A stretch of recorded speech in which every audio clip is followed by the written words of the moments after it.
So the next category this evening is the Open Science Award. This award will be presented by the category judge, Joy Liddycote. Joy is a lawyer and Vice President of Internet NZ. Joy specialises in human rights and the internet. She's a former Human Rights Commissioner. Joy works for the University of Otago now on a New Zealand Law Foundation project, exploring the legal implications of artificial intelligence. Please join me in welcoming Joy to present the Open Science Award.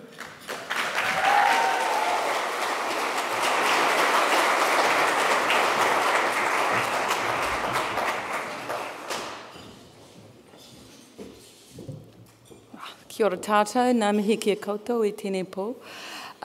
It's my pleasure to present the finalists and the winner of the Open Source Use in Science Award.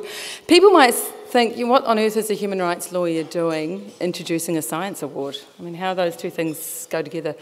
Well, the great thing is that both the Universal Declaration of Human Rights and the International Covenant on Economic, Cultural and Social Rights laid forth the right to the benefits of scientific advancement and its applications as a founding human right and fundamental value. So really what that's about is saying we all have the right to benefit from, things like antibiotics or vaccinations or new research and new science and technology that can benefit us all. And that's, I think, very much the values of open source.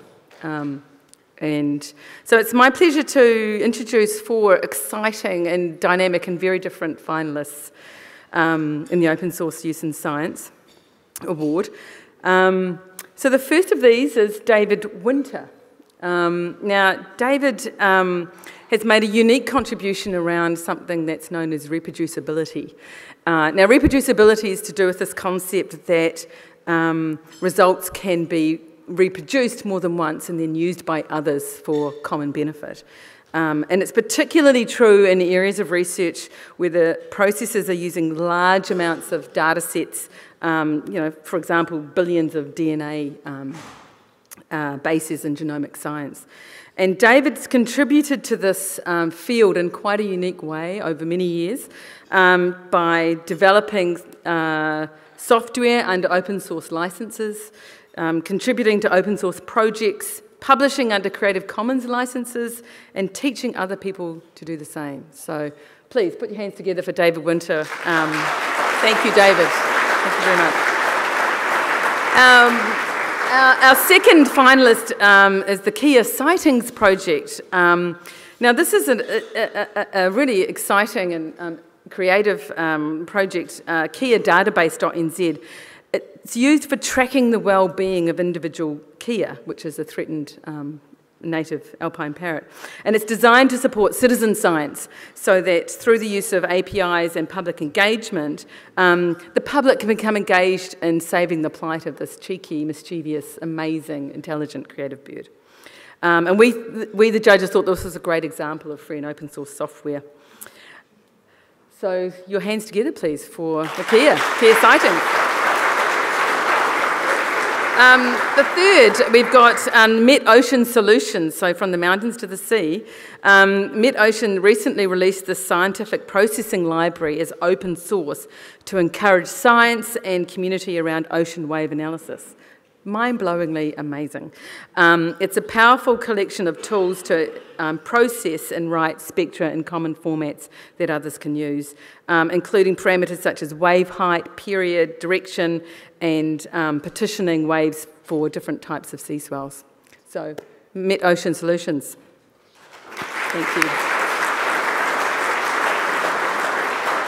Our fourth and final finalist here is the Software Carpentry project, another amazing collaboration. It's an international active not-for-profit organisation that has over 2,000 instructors from 39 countries.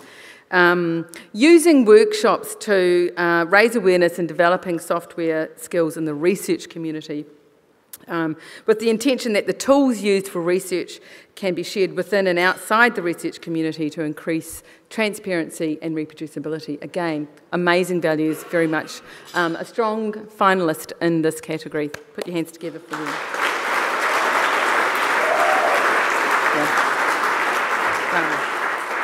So, the winner is the Kia Sightings project for the Kia database.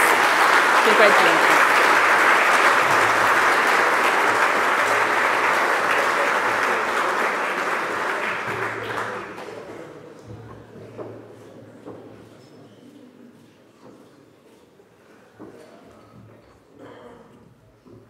Kia ora koutou.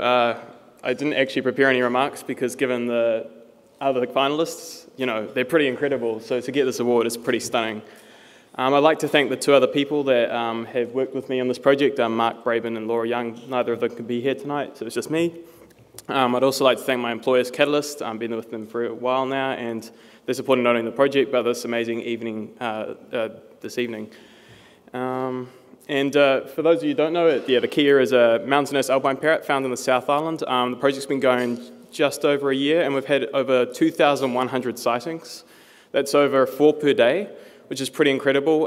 We've got advocacy, people can sponsor birds, people can learn about the Kia, and we're actually getting useful scientific data, and the Department of Conservation is even going to build on it to help with their scientific surveys. And for me, it's ideal. Open source was the logical choice. There's no other way you can do this sort of thing. We've had other sighting projects come to us and say, hey, can we use your code? You know, in Wellington, you have the kaka. You know, it'd be pretty cool to be able to go up and say, oh, I saw this kaka. His name is Bruce, and he hangs out in the trees. So, yeah, thank you very much. I'm stoked.